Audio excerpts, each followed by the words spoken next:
love your rhymes. एक बार की बात है, हिमालय के पास एक छोटा सा गांव था, शांतिवन। नाम ही बताता था कि ये गांव कितना शांत, कितना पवित्र और कितना प्यारा था।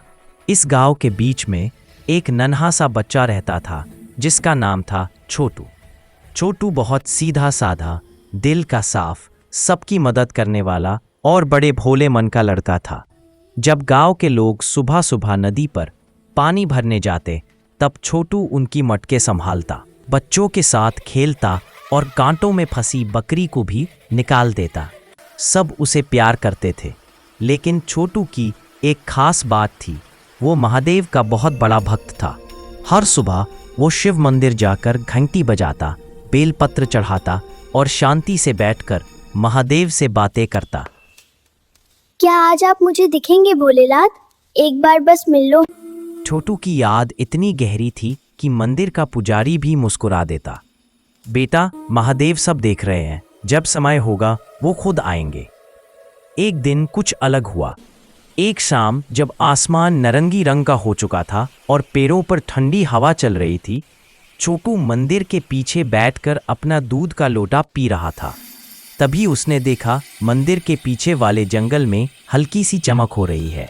वो डरा नहीं बल्कि क्यूरियस हो गया। ये कैसी रोशनी है? छोटू धीरे धीरे जंगल में घुसा। पाँव के नीचे पत्ते चुर-चुर हो रहे थे।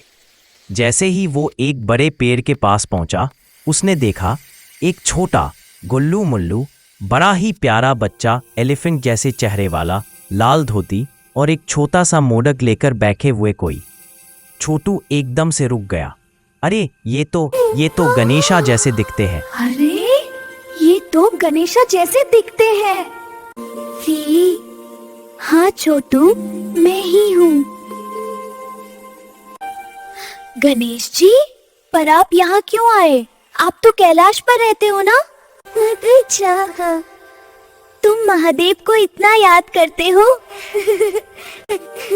उन्होंने मुझे कहा तुमसे मिलने के लिए। तुम्हारा दिल बहुत साफ है।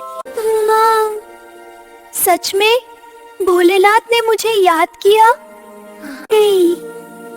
तुम उनके अपने हो छोटू। लो प्रसाद। और मोदक मुंह में डालते ही जैसे कुछ मैजिकल हो गया। छोटू को महादेव का दर्शन हो गया। एक छोटी झलक। छोटू थोड़ा कनपटा हुआ बोला, गणेश जी, ये क्या था? वो प्यार था छोटू, तुम्हारी भक्ति का जवाब।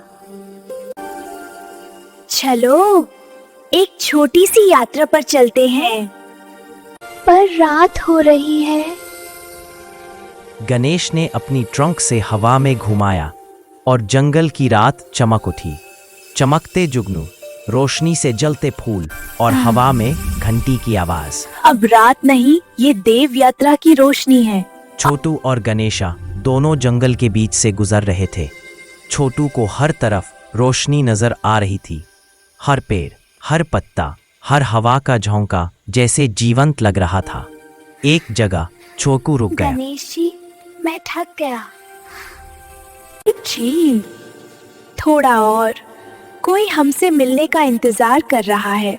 और फिर वो पहुंच गए त्रिशूल आकार के एक शिखर के सामने। बादल हिलने लगे, हवा तेज चलने लगी और एकदम से आसमान फट गया। जैसे महादेव का अवतार सामने आ गया। बादल के बीच चंद्रमा की ठंडी रोशनी पिताजी जैसे महादेव के माथा पर चमक रही थी। त्रिशूल हाथ में। महादेव, तुम्हारा दिल पवित्र है, इसलिए तुम्हें हमने बुलाया। मैं तो बस आपको याद करता था। भक्ति ही बुलावा है। महादेव का वरदान।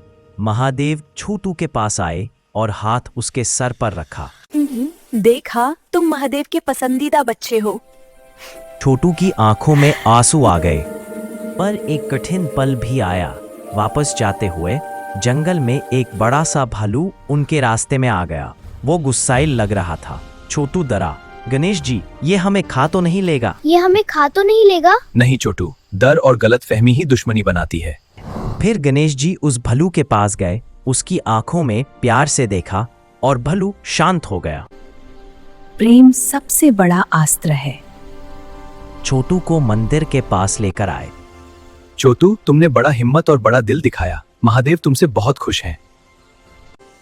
क्या मैं फिर कभी आप दोनों से मिल सकता हूँ? जब भी तुम दिल से पुकारोगे। हम तुम्हारे साथ होंगे। और एक झलक में गणेश जी रोशनी में बदल गए। वो रोशनी आसमान में गायब हो गई। छोटू चुपचाप मंदिर की सीढ़ियों पर बैठ गया, पर इस बार वो अकेला नहीं था। उसके दिल में महादेव का स्पर्श था। महादेव मेरे दोस्त हैं। और सच में उस दिन से पूरा गांव बदल गया। लोग और दयालु हो गए और मंदिर में शांति बढ़ गई। और छोटू, वो बड़ा होकर एक बहुत अच्छा इंसान बना। पर चाहे कितना भी बड़ा हो जाए, जब भी वापस मंदिर जाता, उसकी आंखों में वही बचपना चमक उठता, जैसे कह रहा हो, जहां भक्ति है वहीं महादेव है।